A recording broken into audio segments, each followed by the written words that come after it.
Welcome everyone to Video Chess Training. This is my YouTube channel and I'm International Master William Paschall. Today we're going to take a look at an exciting game from the 2016 World Championship Candidates Tournament in Moscow, Russia. Playing white is former world champion and former candidate Viswanathan Anand, Super Grandmaster. Playing the black pieces, also a Super Grandmaster, Anand-Aronian, who is the wildcard entrant to this year's event. Both players with pretty good scores going through 8 rounds, and Aronian tied for first going into this game in round 9. Anand plays e4, Aronian e5. There might be some criticism of Aronian's repertoire in the fact that he doesn't play a lot of different stuff against e4, almost exclusively e5. I think this is a little bit of a limitation for Levon. Anand playing knight f3, knight to c6, and as I've said earlier, it looks like the Berlin defense is a kind of problem for white in the Ruy Lopez or Spanish game after bishop b5, knight f6. This is a really big problem theoretically for white. A friend of mine called this the refutation of chess. In any case, it seems that white is at a kind of standstill in the Ruy Lopez, so Anand going to something of an alternative here with bishop c4. I mean, I wouldn't be surprised if someone could try the Scotch game or the Evans Gambit. I mean, why not try something different other than just the standard Spanish game? So bishop to c4, Anand does just that, and bishop c5 from Aronian. Also possible, of course, is the two knights, but it seems like bishop c5 is the most solid move for black. Bishop c5 now castles. Anand, a practical player, he doesn't have anything up his sleeve like the Evans Gambit, anything crazy. He's just playing normal, solid chess. And now, I don't really know why this move order is chosen here by Aronian, but there's nothing wrong with it. It's most common to see knight f6 in this position, but I don't think there's anything really wrong with this move order with d6 as chosen by Aronian here. I don't think there's anything that's really being prevented, and I don't think there's really any special reason for the move order. I'm not quite sure, but it's certainly nothing I can see wrong with d6. Now Anand plays d3, and we enter what is commonly known as the Giuoco pianissimo after the more normal knight f6 and c3 by white. Position that's been discussed heavily theoretically over the years. Not quite as aggressive perhaps as the Spanish game, but positions are relatively strategic and there's lots of possibilities for both sides to use different kind of plans. Here Aronian does the standard thing, which I think is best, a6, preserving the diagonal for the bishop on c5. Should white decide to play b4, bishop has a retreat square back to a7. And in this position, there are many moves for white. Rook e1, knight d2, b4. Anand chooses a kind of rare variation here, a4. And it's interesting that he does this, because in another game in this tournament, Topalov played a rare move himself in a similar position, h6 for black, when Fabiano Caruana responded with a4 and played similarly to Anand here. So it's not the same position, but it's almost as if Anand liked the setup that Caruana used in a slightly different game and kind of copied it here. After a4, bishop a7, knight a3 is a very rare kind of setup. I mean, the knight normally goes to d2 and f1 and e3, or maybe d2 and c4 and e3. Not commonly seen a4, knight a3. This is exactly the piece configuration that Caruana used in his game in a similar opening where Topalov played h6 early on. A different position, but the same development for white, which is kind of funny, like Anand borrowed it from that game. Anyway, very rare position, only 4 or 5 games I could ever find that have been played in this position at the master level. And none of them played Aronian's move here. Everyone castled, which is just absolutely fine and standard. I think castle should be the #1 move for black. But I don't think there's anything really wrong with Aronian playing knight e7 here. Knight e7 is a plan which is consistent with this variation, the main lines of this variation. The knight gets out of the way. It goes over the king side where it helps protect from g6. It enables black to play c6 to help control the center. So I think that this is a theoretical novelty, but knight e7 is certainly reasonable. White's playing a quiet setup without d4, so there's no pressure on e5.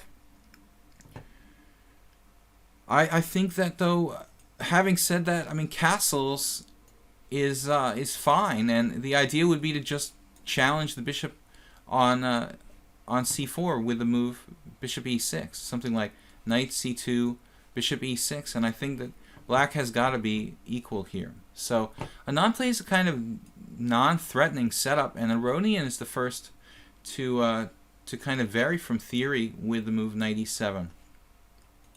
But anyway, I think the position is pretty level. Not an aggressive setup by white. Knight to c2, knight to g6, and now bishop e3. This is a standard plan, not the only plan for white, but the bishop on a7, extremely powerful. So Anand playing solidly against the leader of the tournament, Aronian, who was tied for +2 with Karyakin, Sergei Karyakin, going into this round 9 with a lead, Anand a half point back. So bishop e3 challenging the bishop on a7, and now black playing castles. Bishop takes a7, rook takes a7. For those of you out there that are new to chess, or you're amateurs who haven't played that long, you may think this is a bit strange. I mean, allowing white to take on a7, having to take with your rook, but in fact, in practice, it's fairly common. And the rook loses a little bit of time. It will normally go back to a8, but black is happy to exchange on his terms, so to speak, not having to exchange on e3, which would bring a white piece more to the center, or maybe bring the f-pawn closer to the center, where white has better control of the center. So black willing to sacrifice the position of his rook, temporarily losing a little bit of time. Knight e3 from Anand, and this is where it gets a bit weird for me. I think that Aronian can just play a solid move here. I'm sure there are plenty of them. I mean, one of them is probably a5. a5 is an idea to put the pawns on the dark squares that he actually uses in the game. So I think a5 is good. You don't want the pawns on the same color as the white bishop, so you probably want to get the pawns on the dark squares and avoid having those pawns locked by white playing a5 later on. Rook e8 is another like totally normal move, just overprotecting the strong point on e5.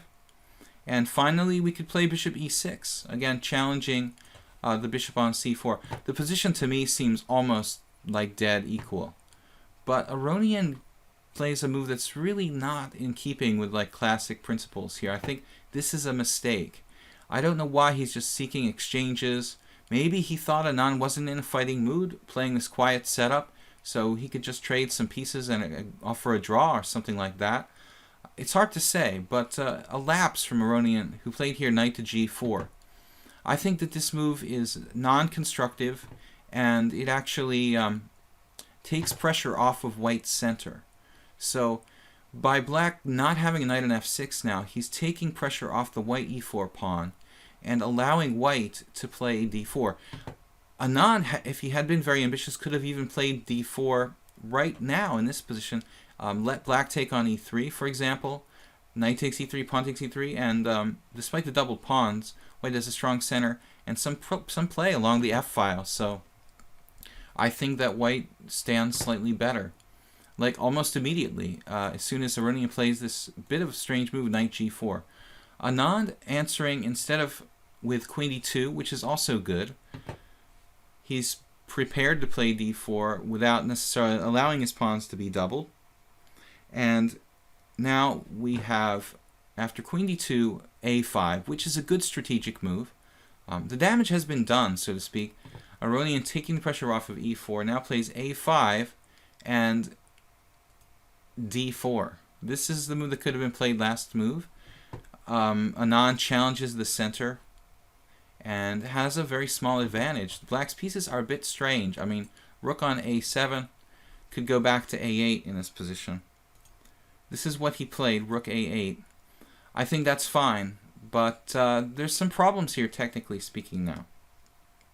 Rook to a8, and then black has to face d takes e. And the problems here are facing black revolving around the f7 square, his knight on g4. So although you'd like to take, in most cases, on e5 with the pawn to keep the strong pawn on e5, in this case I'm not sure I really like the position so much. After pawn takes e5, pawn takes e5, it looks like white has a slightly better ending in this case.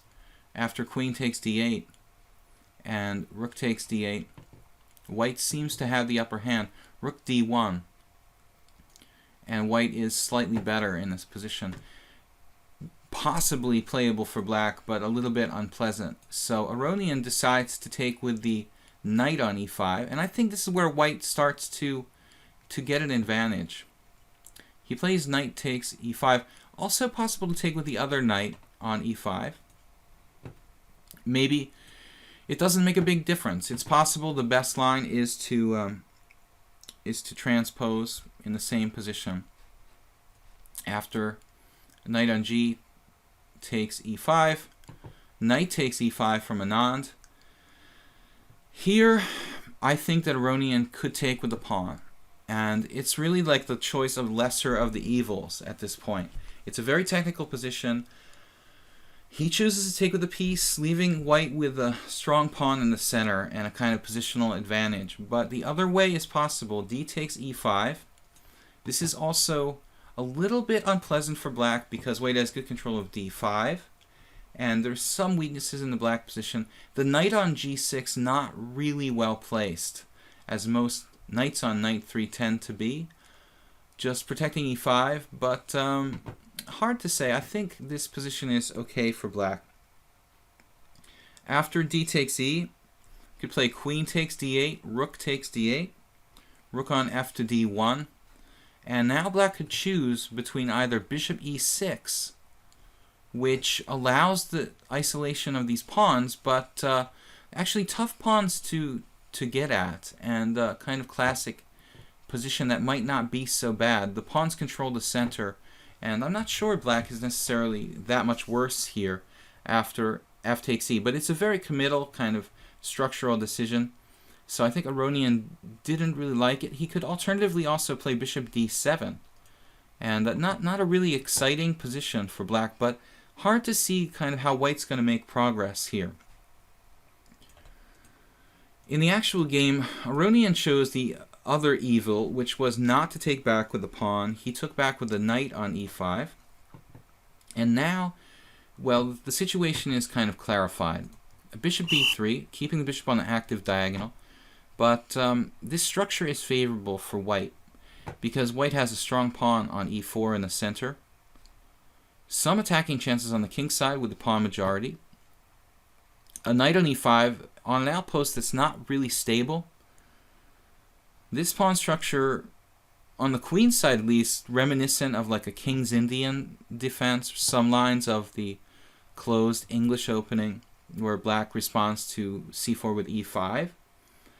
But basically, structurally, black is slightly worse. A lot of positional players in the history of chess love to play positions like this with white.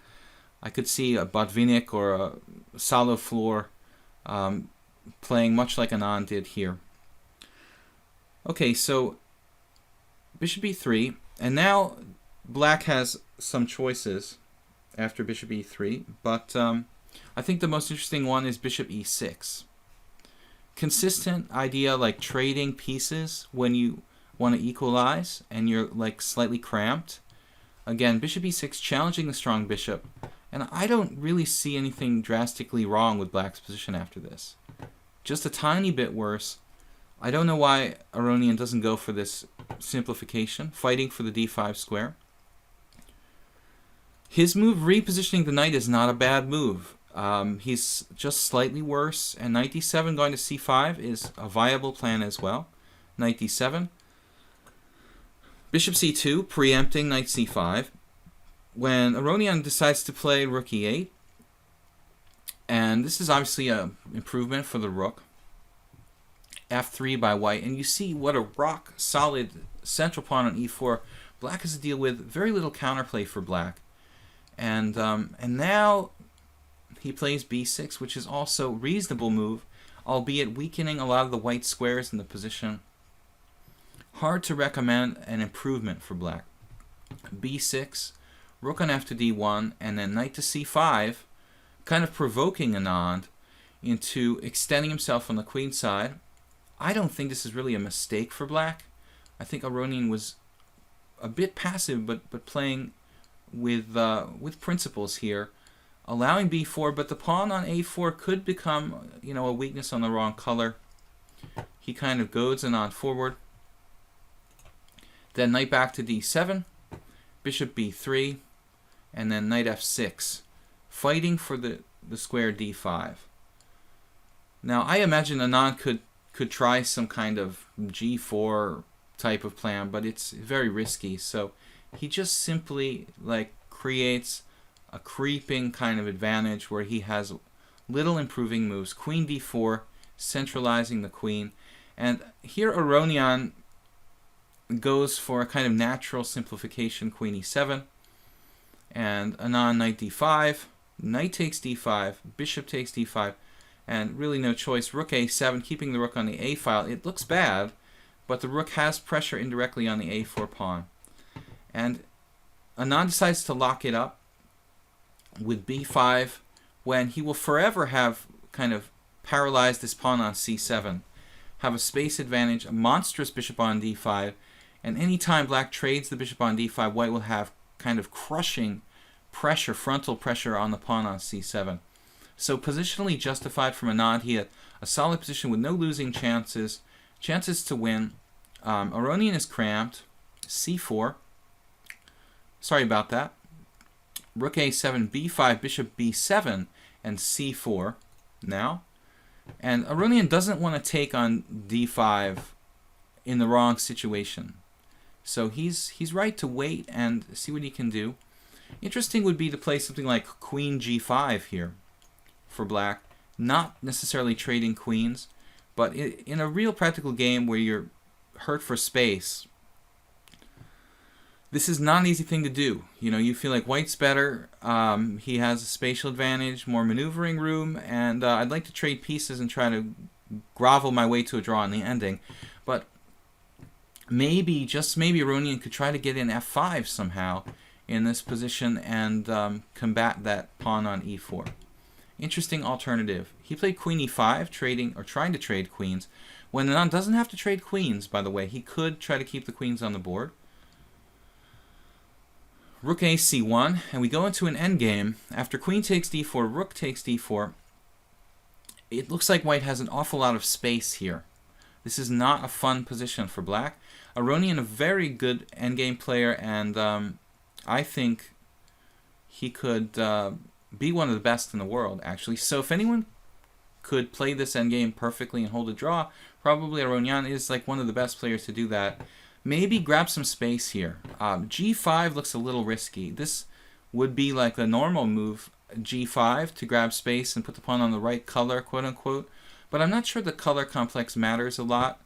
So, because these bishops are mostly going to be traded no matter what at some point, I think h5 is an alternative for black. And to grab a little space, maybe play g6 and king g7.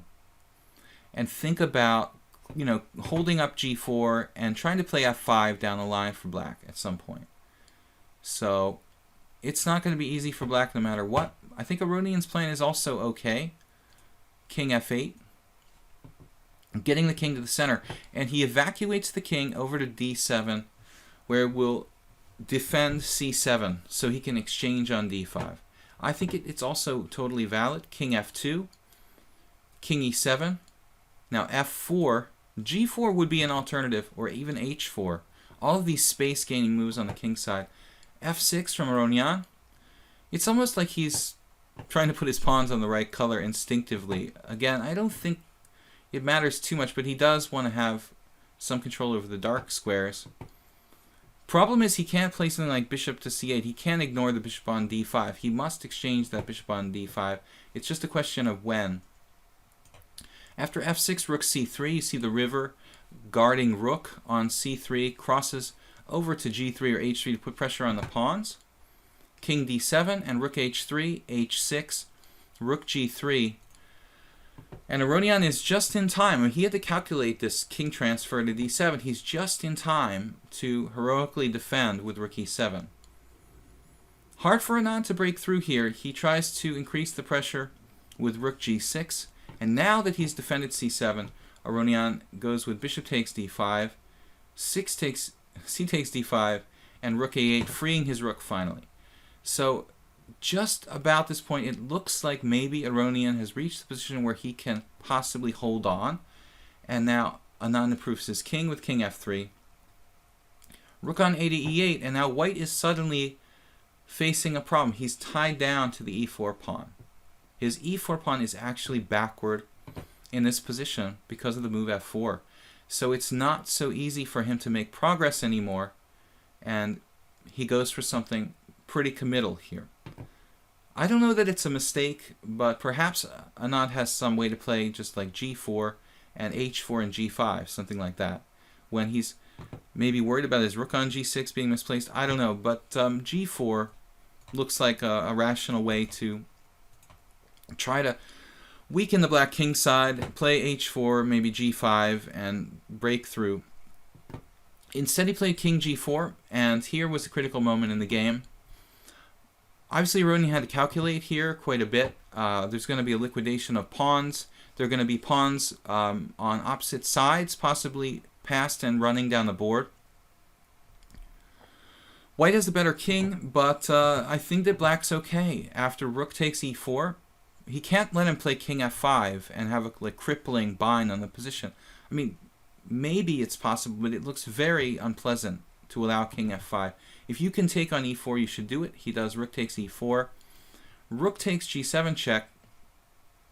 And this is where Aronian, I would say, lost the game. At this point, he has to calculate that he needs to be able to protect this pawn from the side. So he needs to keep his king on d8. And to be able to play rook d8, e7 at some point to laterally protect the c7 pawn. But Aronian, this was move 39 in the 40 move time control, and he blundered here with king to c8. This means that he won't be able to play rook e7 in a single rook ending, or in a rook ending where it's possible to play rook e7, guarding c7 laterally, preventing white from doubling up effectively on c7. So I don't know why he played this. It may have just been a kind of blitz mistake or something like that. But obviously you want the king closer to the center in general in an ending. So rook e7 is not really good here. He plays king d8, and I think he's holding on after king d8. In a similar variation as to the game, you'll see the difference, what it would have meant. Could play rook e7. So he plays king c8. And then Anand avoids the exchange of rooks with rook d2. And there's a threat of rook c2 here. So the problem is basically that in this position black can't play rook takes a4 because of rook c2, which is crushing. And if we had the king on d8 in this position, black would be able to defend against that threat, perhaps with rook e7. It would still be complicated, but there would be potential for black to have enough counterplay to hold on. But it looks like king d8 is the clearly better move. After king c8, rook d2, he can't take the pawn on a4, so plays instead king b8. This is a huge loss of time to be able to defend. He has to defend the c7 pawn with rook c8, basically, which is passive. It's a big loss of time. The king is pushed out of the center in the endgame, and it's kind of a complete disaster. So Aronian here, blundering with king c8, probably lost now. Rook c2 and then rook c8, which is just a disaster. I mean, you're already short of time. White has a better king. White's effectively playing with 3 pieces against 2 in this ending. And he's going to have passed pawns on the king's side because these h6 and f6 pawns are weak. So it was just a critical blunder at the time controlled by Aronian in what could have been a drawn position. Not to say it was easy. Now Anand has time to play rook a2, protect his a pawn, which is absolutely critical. Black takes the a pawn. He has a protected passed pawn on a4. The potential to get 2 connected passed pawns with a and b. So that would be very bad. Aronian gets a little bit of counterplay with rook d4, but the white king is very strong. King f5, rook takes d5 check, king takes f6, rook f8 check. I think the play is pretty good around here. Rook f7, and Aronian actually picks off the f4 pawn, which looks good until you analyze a little bit deeper. Rook takes f7, king takes f7, rook f5 check, king g6, rook takes f4, and now if king takes h6, rook h4 check, it's probably a draw. But Anand doesn't have to play king takes h6. He has this devilish move, g3, hitting the rook and stopping rook h4, and gaining the h6 pawn while retaining 2 connected passed pawns. And suddenly Aronian is just lost here. Rook to c4, trying to break with c6 at some point. But after king takes h6, black is lost. I mean, these 2 connected passed pawns, the pawn on b5 just immobilizes the black pawns. There's no way for black to get the same kind of powerful 2 connected passed pawns. Even though black has the same amount of pawns on the board, the quality of those pawns is not as strong. These 2 connected passed pawns help each other to advance down the board. d5, king h5, good move. Bringing the pawns up with the king, keeping them in like a coordinated group. d4, now black has 1 passed pawn, but it's not supported by another pawn like white's. g4, d3, and h4, keeping the pawns advancing together. Rook d4 behind the passed pawn, but rook d2. And the other black pawns are fixed. So black is unable to gain enough counterplay fast enough. And so he has to bring his king around.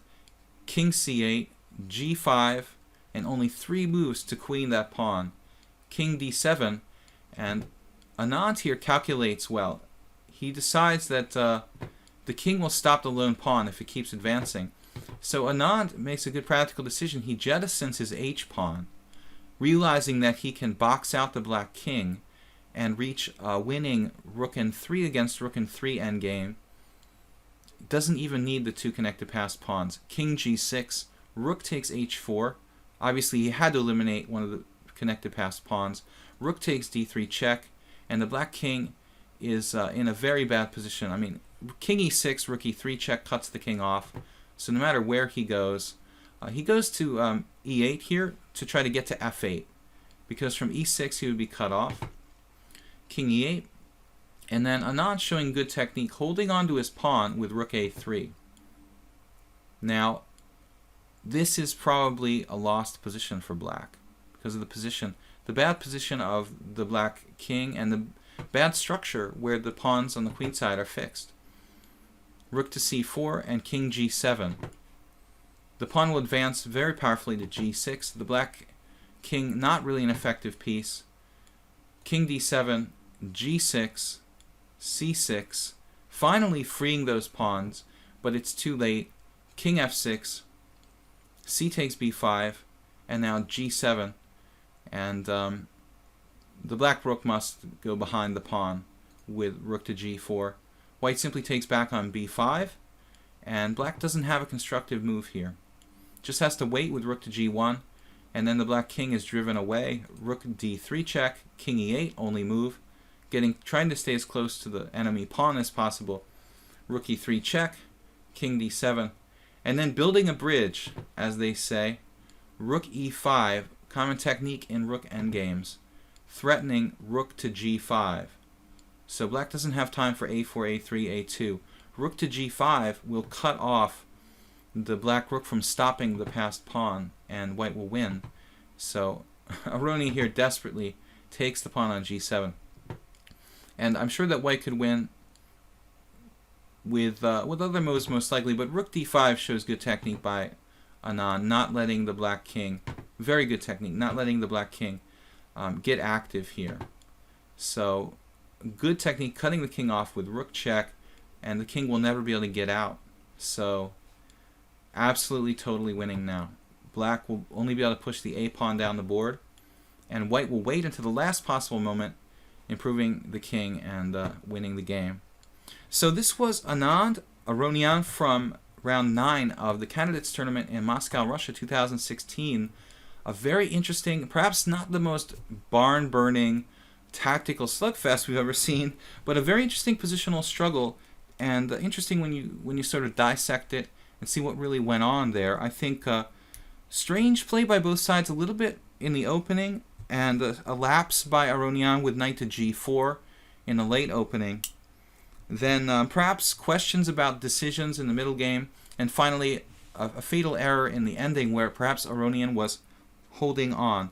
I'm International Master William Paschall. This is my YouTube channel, Video Chess Training. Please leave a like and subscribe to the video here. We will see you soon again, my friends. Bye-bye.